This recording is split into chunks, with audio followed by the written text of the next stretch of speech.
Biku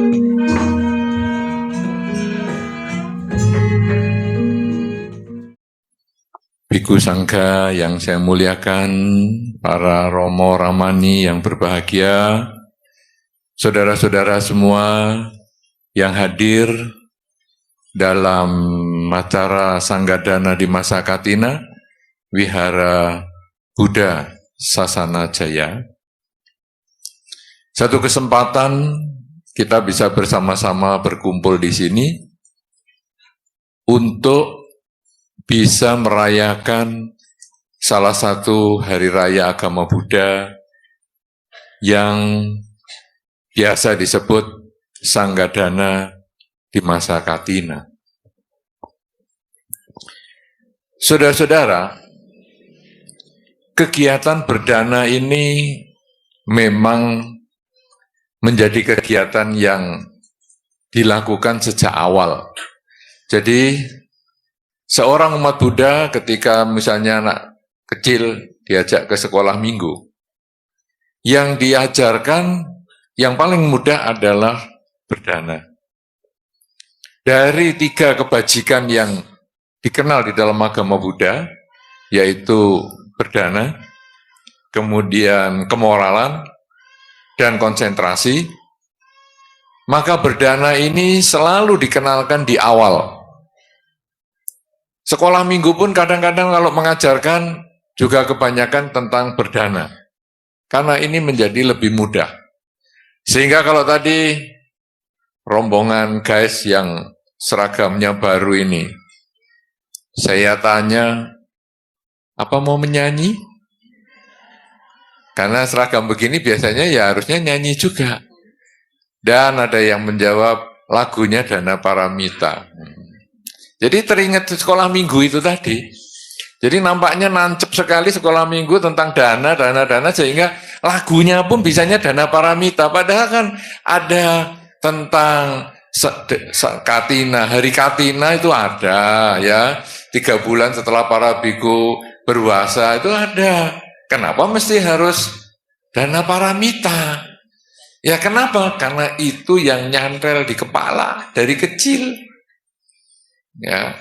Nah, saudara-saudara, kegiatan berdana ini menjadi satu budaya besar di dalam agama Buddha sehingga kita memang dikondisikan untuk banyak melakukan kebajikan berdana itu.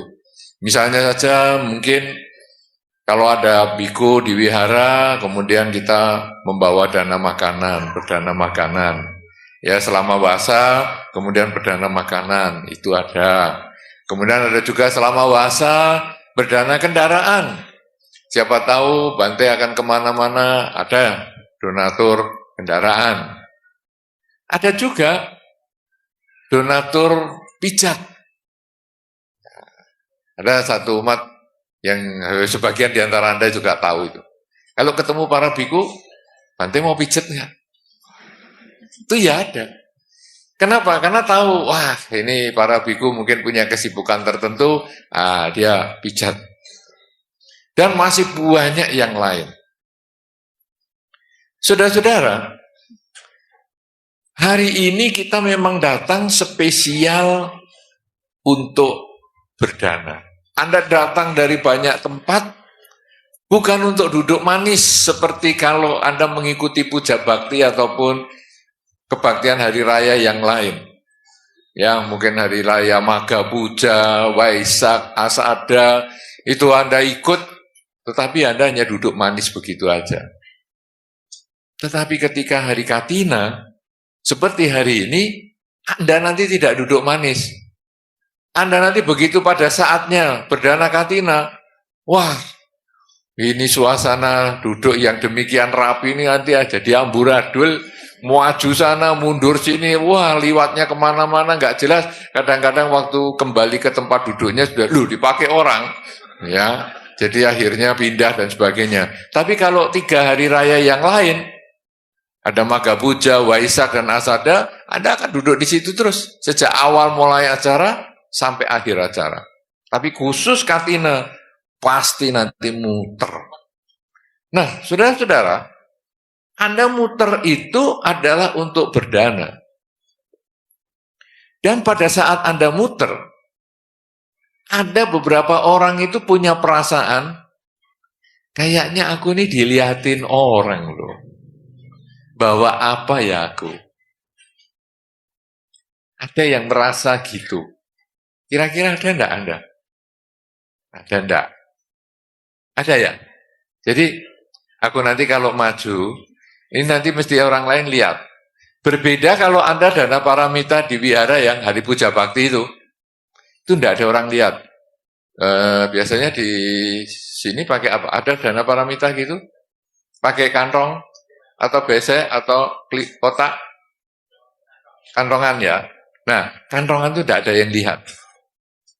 Jadi, kita ngegem berapa, nggak ada yang tahu. Ngegem berapa, masukkan, keluarnya ngegem berapa, nggak ada yang tahu. Ini bukan ide loh. Iya, ini bisa juga ngegem pura, ngegemnya kosong masuk, keluarnya tetap ngegem, ada isinya.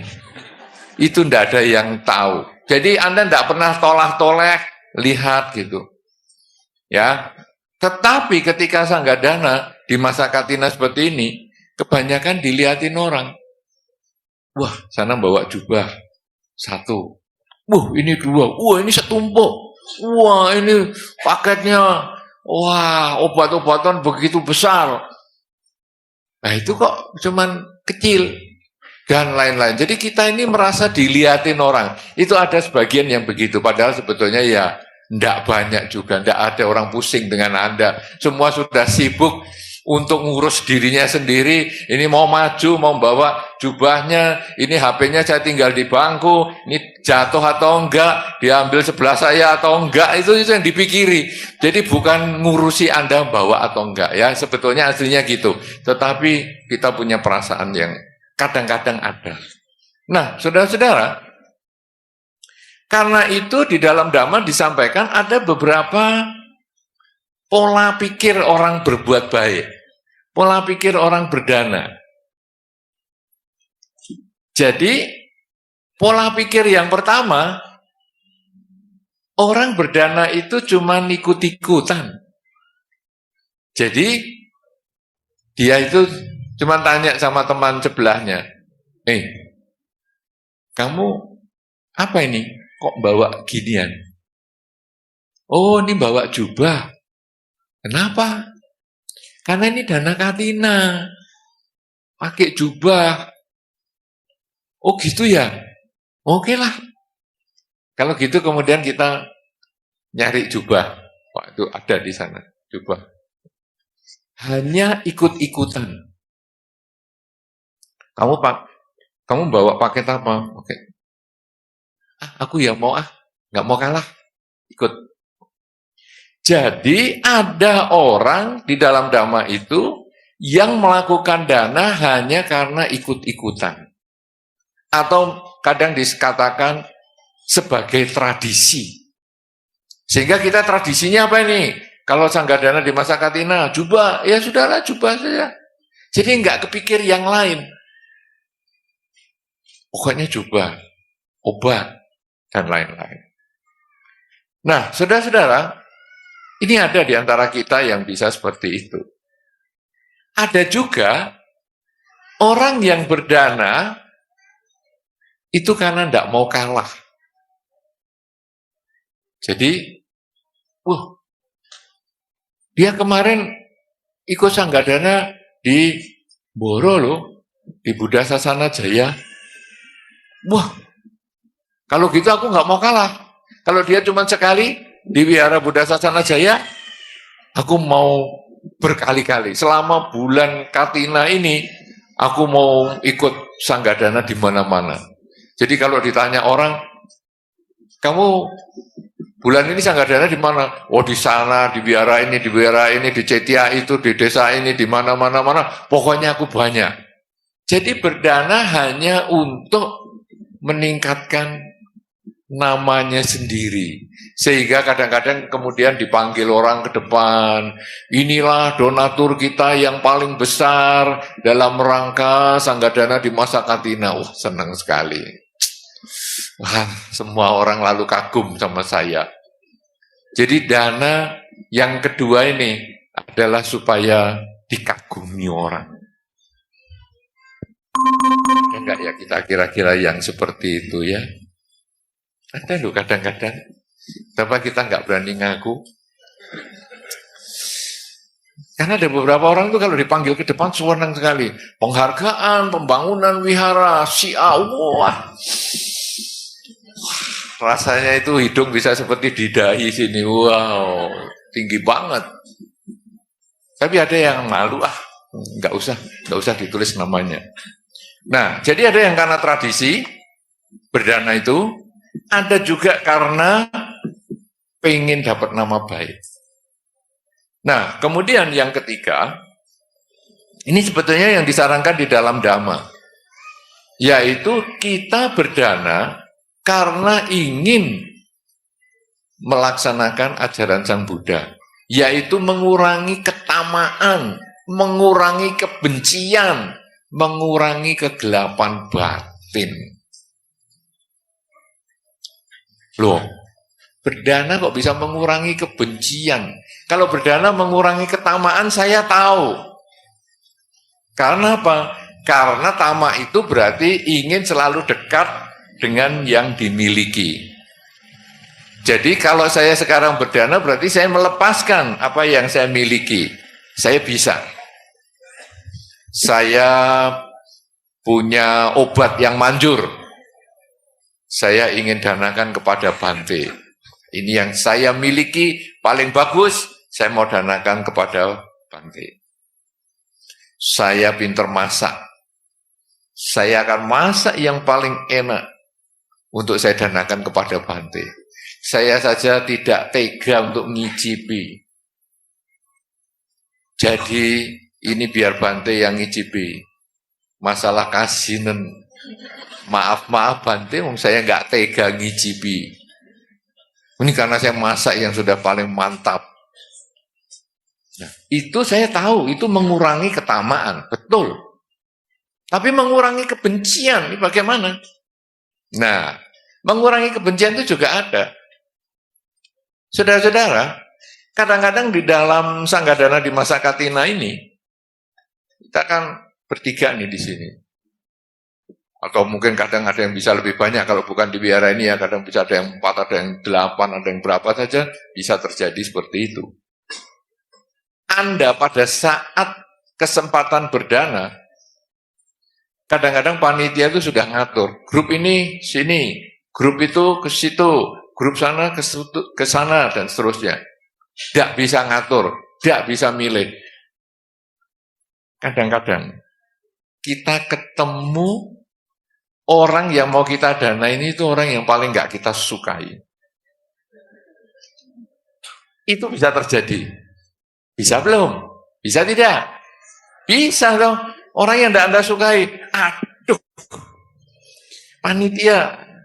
Saya nyebrang ke sebelahnya. Tidak bisa. Sini. Jalurnya. Aduh.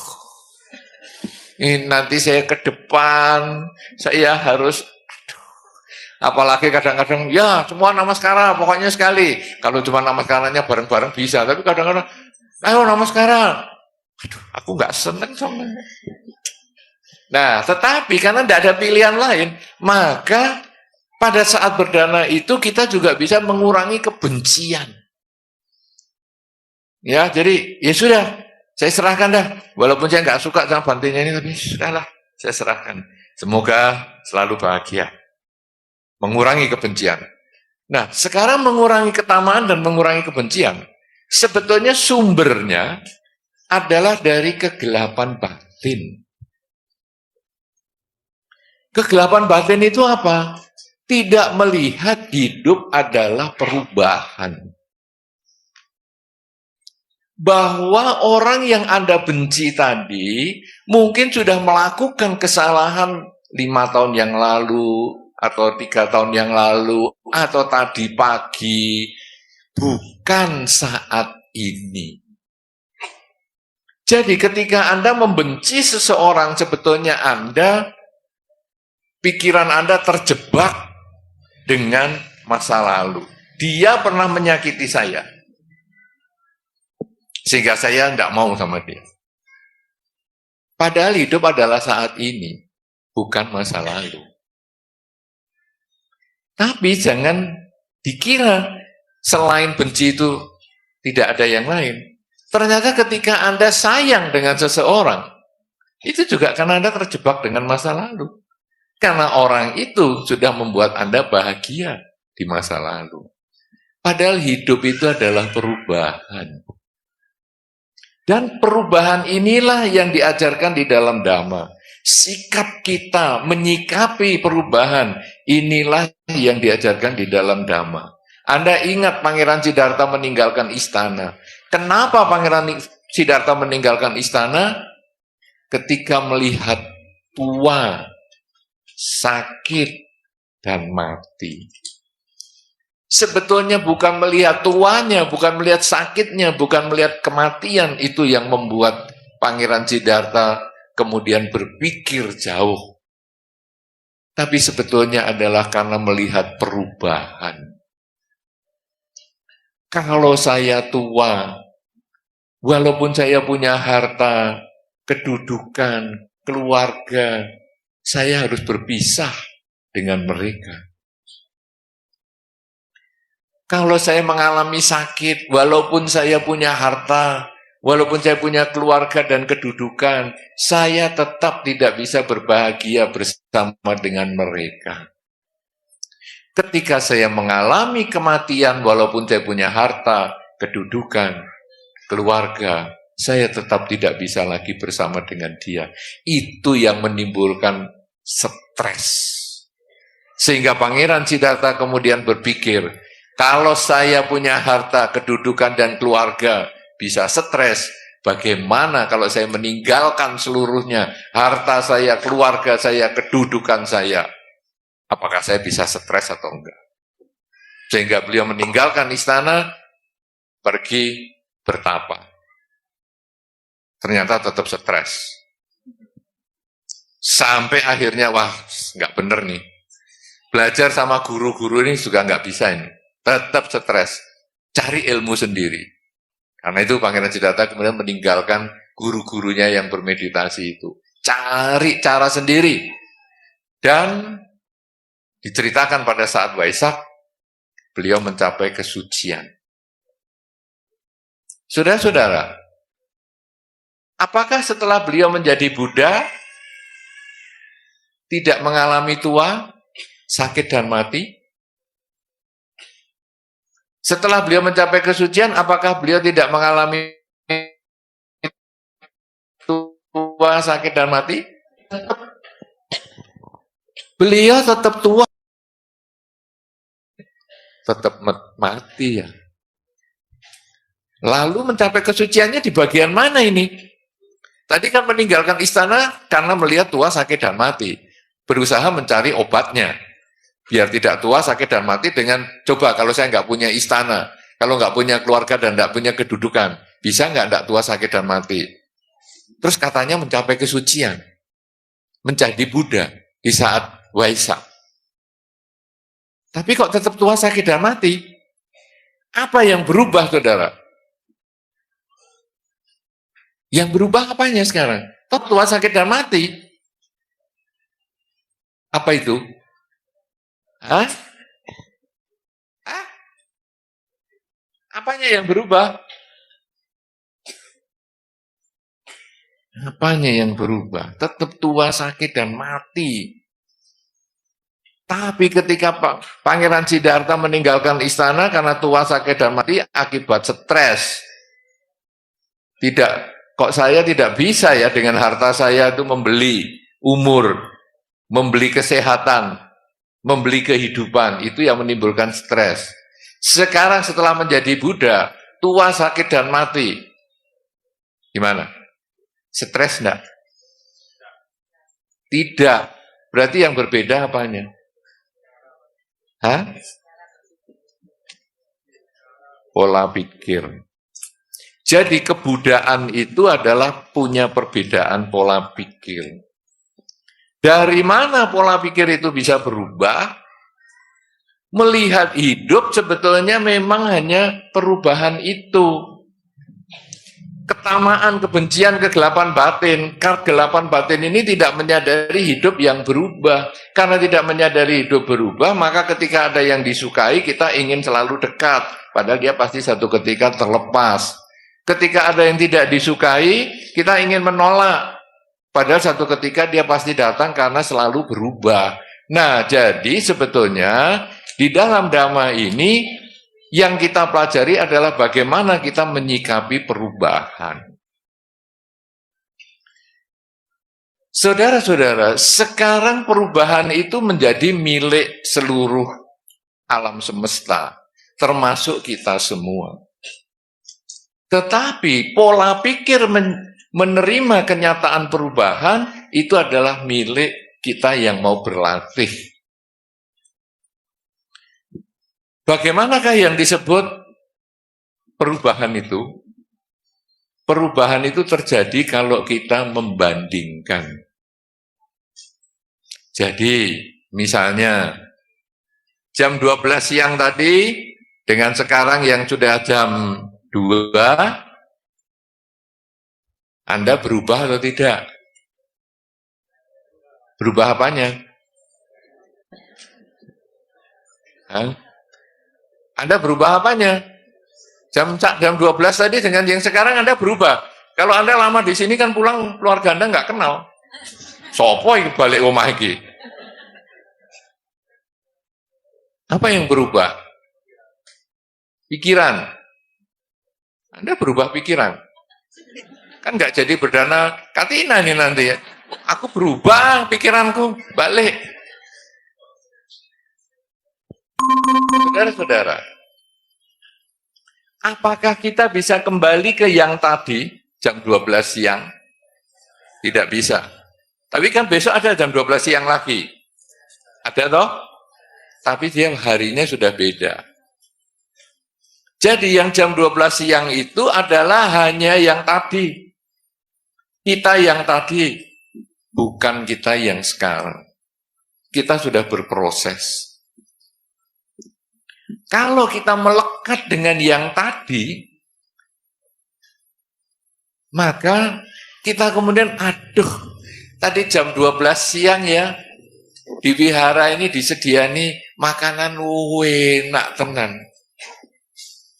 Kira-kira nanti habis acara masih ada nggak ya makanannya itu? Jadi kita lalu berpikir yang tadi jam 12 dengan yang nanti habis acara, berarti kita takut berpisah dengan yang dicinta, yaitu makanan enak, dan takut tidak bertemu dengan yang dicinta, seandainya nanti kehabisan. Itu yang membuat adalah diri kita sendiri. Kenapa makanan itu disebut enak? Karena bisa memenuhi keinginan Anda. Anda mengatakan enak itu karena Anda dulu pernah merasakan seperti itu, cocok dengan pikiran Anda, itu disebut enak. Ada makanan disebut tidak enak karena dulu Anda punya kecocokan seperti itu, kemudian, loh ini kok tidak cocok sama ukuran itu, Anda sebut tidak enak. Jadi sebetulnya enak tidak enak itu hanya karena ingatan Anda yang dulu. Kemudian Anda ada rasa takut dan cemas, itu pada yang akan datang. Aduh, nanti kalau bantainya ngomong terus gini nih, pulang saya ke Surabaya lah kemalaman. Bantai enggak berhenti toh. Jadi Anda berpikir tentang nanti. Anda menjadi stres. Ketika Anda berpikir masa lalu, Anda stres. Kalau makanan tadi entek, piye ya saya aja mau tanya siapa resepnya buat itu. Stres. Anda berpikir nanti juga stres. Saudara-saudara, tadi yang jam 12 kita pernah hidup. Semua pernah jalani kan jam 12 siang tadi, tapi kita sudah tidak hidup di zaman itu lagi. Kenapa? Karena dia sudah tinggal kenangan. Nanti sore jam 5, kita akan hidup. Tapi belum tentu hidup. Kenapa belum tentu hidup? Ya, kalau sekarang Anda misalnya sudah narik nafas, kemudian keluarkan nafas, terus lupa meletakkan nafas di mana.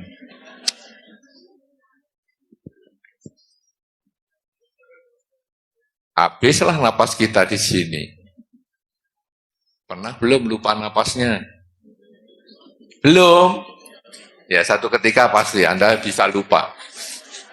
Kacamata kan sudah sering lupa kan? Kacamata diletakkan sini, di kacamata. Sudah sering lupa? Satu ketika nanti, di napasku, di napas. Hari itulah kita berangkat. Dan kita tidak tahu kapan itu datang. Di dalam dramanya dikatakan hidup itu tidak pasti. Kematian itu yang pasti. Kita tidak tahu kapan datangnya itu. Tapi lupa bernafas itu sudah pasti. Nah, saudara-saudara.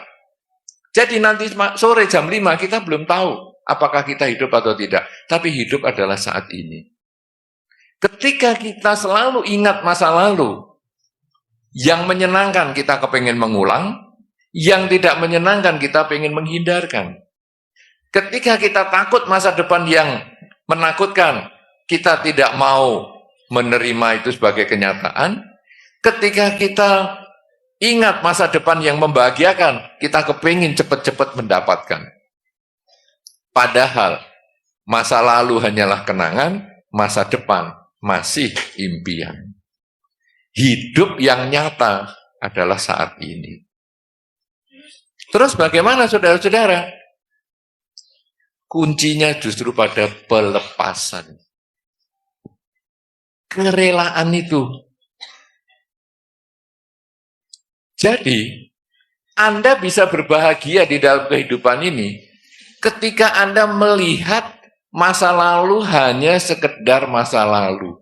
Anda merelakan masa lalu yang indah itu adalah milik masa lalu. Anda juga merelakan masa lalu yang tidak indah itu juga hanya milik masa lalu, bukan saat ini. Anda yang tidak merelakan masa lalu yang indah, misalnya masa Anda masih kuat, masih sehat, kadang-kadang ketika umur bertambah, Anda masih lupa diri bahwa umur Anda sudah bertambah. Cobalah Anda melihat orang yang Anda kenal sejak dalam kandungan atau bayi. Mungkin anak Anda, mungkin cucu Anda, mungkin tetangga Anda, mungkin keponakan Anda. Pernah Anda lihat bayi di sekitar Anda? Pernah? Pernah lihat bayinya itu tumbuh kemudian sekarang sudah sampai SMP, SMA, sampai perguruan tinggi? Pernah Anda? Baik. Kalau Anda sudah pernah tahu, bahkan itu sudah perguruan tinggi, ada yang sudah menikah, sudah punya anak, dan sebagainya. Lalu Anda renungkan, saya tahu dia itu sejak dalam kandungan atau sejak bayi. Sekarang dia sudah gede, sudah menikah, dan punya bayi. Berarti umur saya sudah tambah sebegitu banyak. Kan kalau orang menikah sudah hampir 30-an kan? Apalagi dia sudah punya bayi. Berarti saya sudah bertambah 30 tahun. Apa yang sudah saya lakukan dalam 30 tahun ini? Sudahkah saya jadi lebih baik? Sudahkah saya jadi lebih bijaksana? Sudahkah saya lebih bermoral setelah 30 tahun umur saya bertambah? Kadang-kadang kita lupa bahwa kita sudah tambah 30 tahun. Kadang kita masih sok gagah. Mau naik pohon bisa. Oh, saya dulu pinter naik pohon. Lupa sekarang umurnya sudah 80. Baru kejegal batang pohon saja patah kakinya. Belum jatuh. Lupa kita. Kenapa? Karena kita tidak lihat ukuran dari luar. Bahwa dulu ada anak masih bayi saya tunggoni. Dan sekarang dia sudah bayi. sudah punya anak. Saya sudah beda umurnya. Nah, kalau kita tidak mau melepas, kita kemudian akan terikat dengan itu. Kita merasa saya muda terus, saya kuat terus, saya pasti hidup terus. Kenyataannya tidak. Kemudian kita juga takut pada masa depan. Kenapa? Karena kita juga tidak mau melepas bahwa sesungguhnya hidup adalah saat ini, kita manfaatkan hidup saat ini semaksimal mungkin. Kita hanya pikiran kita terlibat masa lalu, masa depan, masa lalu, masa depan. Disuruh meditasi itu loh, nggak mau. Meditasi itu sebetulnya membiasakan pikiran saat ini. Jadi saat ini saya sedang apa? Sedang bernafas. Nafas masuk, nafas keluar. Terus mikiri, dulu saya begini. Itu direlakan masa lampaunya itu. Itu sudah liwat, kembalikan ke saat ini sedang apa? Masuk, keluar. Besok bagaimana? Nanti habis meditasi ini ngapain? Itu relakan, itu bukan yang kita miliki saat ini. Relakan. Kemudian saat ini apa? Napas masuk, napas keluar. Itu sebetulnya adalah membiasakan diri melepas. Tetapi kadang orang disuruh meditasi, awal aja. Bulet aja. Ayo meditasi, mati dulu sibuk. Ayo meditasi, belum tua. Kalau sudah tua, ayo meditasi, dengkulnya nggak kuat. Ada saja alasan. Padahal sebetulnya itu adalah melepas. Dan nanti kalau kita sudah tidak biasa meditasi, di akhir kehidupan kita itu kemudian masih kepikiran masa lalu dan masa depan. Masa lalunya apa? Aku dulu kok berbuatnya kayak gitu terus ya, aku menyia-nyiakan, jarang ke wihara dan seterusnya, stres. Nanti masa depan, gimana ya, aku belajar dhamanya masih kurangin, nanti aku lahir di mana ya, stres. Kenapa? Karena tidak biasa melepas. Tapi begitu kita sudah biasa melepas, saat ini saya sedang apa? Ada napas masuk dan napas keluar. Pikiran yang lain saya lepaskan. Masa lalu, masa depan saya lepaskan. Masa lalu itu hanya pelajaran untuk saya tingkatkan saat ini.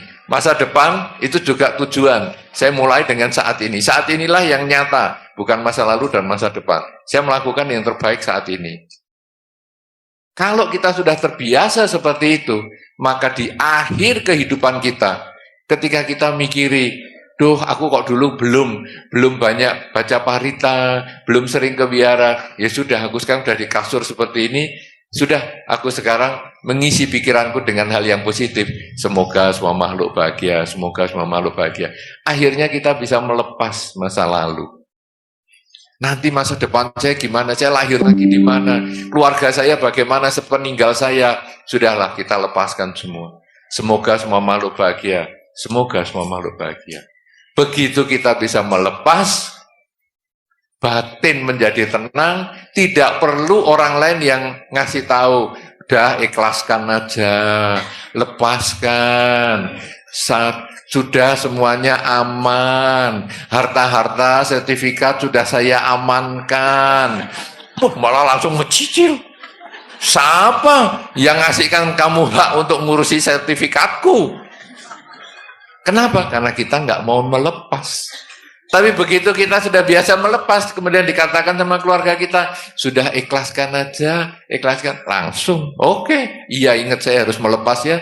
Nah, kenapa? Karena saya sudah sering, ada lagu kan dulu, Dana Paramita, itu kan pelepasan. Kemudian kita setiap kali ada biku, kadang kita dana makan, kadang kita dana kendaraan, kadang kita dana pijat-pijat, dan lain sebagainya. Itu kan pelepasan. Dan setahun sekali saya juga diingatkan untuk Sanggadana di masa Katina. Ini kan juga pelepasan. Jadi karena kita sudah terbiasa dengan pelepasan itu, maka akhirnya pada saat akhir kehidupan kita pun bisa melepas dengan enak. Ya sudahlah, seluruh apa yang aku cari akan aku tinggalkan, apa yang aku beri itulah yang akan aku bawa. Oke, selamat tinggal.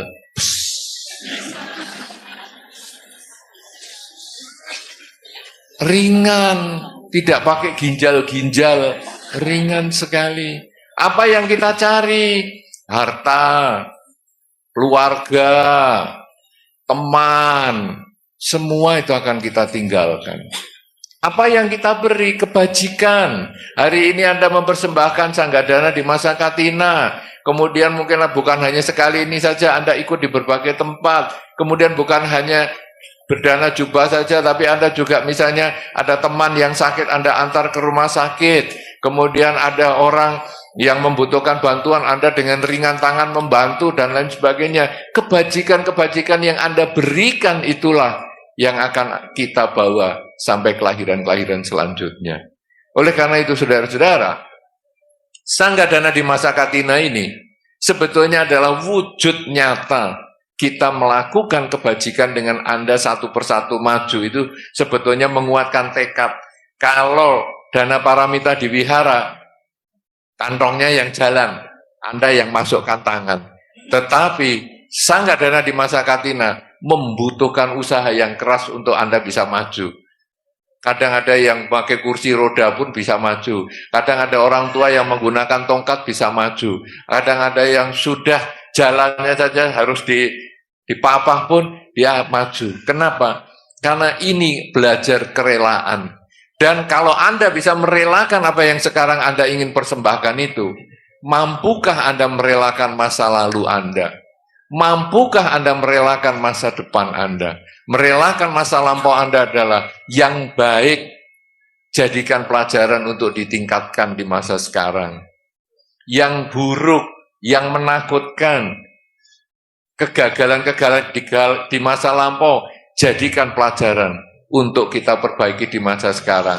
Bukan lagi menjadi hal-hal yang menakutkan bagi kita. Dulu kok aku gagal, aku gak mau gagal lagi, aku stres. Kegagalan itu menjadi stres yang mencengkram. Berarti kita belum bisa melepas. Ketakutan-ketakutan di masa depan nanti bagaimana kalau saya meninggal, umur saya, anak-anak masih kecil, umur saya kok sudah tua, dan itu berarti kita tidak bisa melepas. Kenapa? Karena sekarang kalau kita takut meninggal dalam beberapa waktu ke depan, kenapa kita tidak melakukan yang terbaik saat ini? Mumpung masih hidup, mumpung masih kuat, kenapa kita tidak melakukan yang terbaik untuk keluarga kita? Membahagiakan mereka, sehingga ketika kehidupan ini sudah berakhir, kita tidak akan pernah kecewa, karena sudah melakukan yang terbaik. Kalau kita bisa seperti itu, menyadari hidup adalah saat ini, maka Sanggadana di masa Katina, hari ini, atau pada tahun-tahun sebelumnya, bahkan dimulai dengan ketika Anda sekolah minggu dulu, Anda akan berhasil memahami kunci ajaran Sang Buddha, yaitu kerelaan. Kerelaan mengubah pola pikir. Memang saya semakin tua, semakin sakitan. Begitu Anda bisa mengatakan memang Anda sebetulnya melepas. Tapi kalau Anda berkata, kenapa saya kok jadi sakit-sakitan? Dulu padahal saya kuat, saya bisa menek pohon dan lain sebagainya. Dulu saya kuat. Itu dulu. Sekarang sudah beda. Nah, begitu kita bisa, memang saya sudah umurnya tua, sakit-sakitan. Kita langsung melepas. Kemudian kita punya pasangan hidup yang mungkin makin tua juga agak makin rewel. Beberapa orang mengeluh, baik pria maupun wanita ya, jadi jangan cuma wanita saja, pria juga sama. Oh banyak, nah itu. Mengeluh, ini kenapa ya makin tua kok makin rewel ya pasangan hidup kita ini.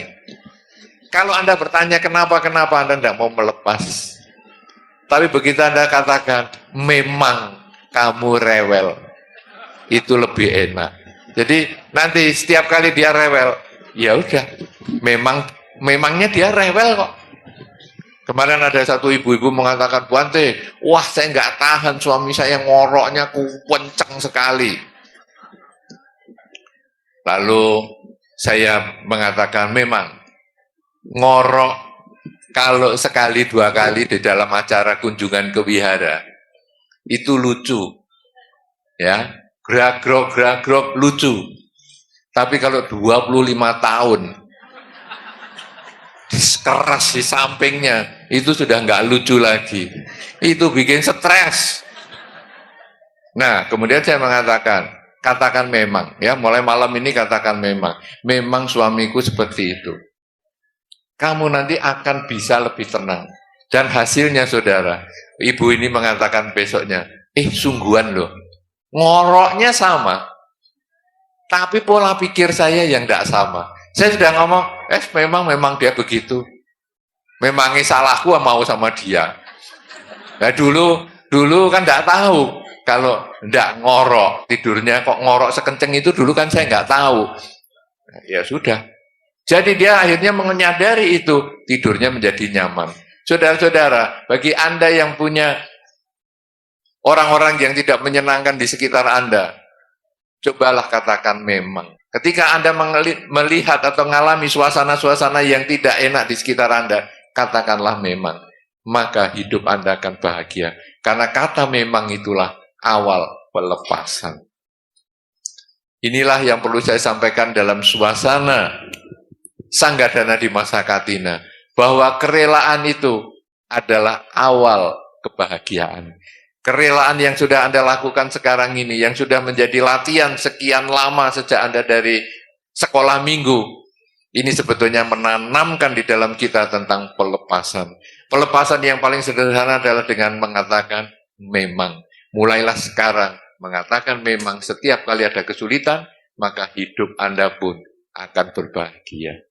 Selamat Katina, semoga Anda selalu berbahagia di dalam pelaksanaan Dhamma, karena kerelaan yang Anda lakukan bukan untuk tradisi, bukan untuk saingan, tapi adalah untuk melaksanakan Dhamma. Semoga Anda selalu berbahagia, semoga semua makhluk, baik yang tampak maupun yang tidak tampak, akan memperoleh kebaikan dan kebahagiaan sesuai dengan kondisi karmanya masing-masing. Sabbe Satta Bhavantu Sukhitata. Sadhu, sadhu, sadhu.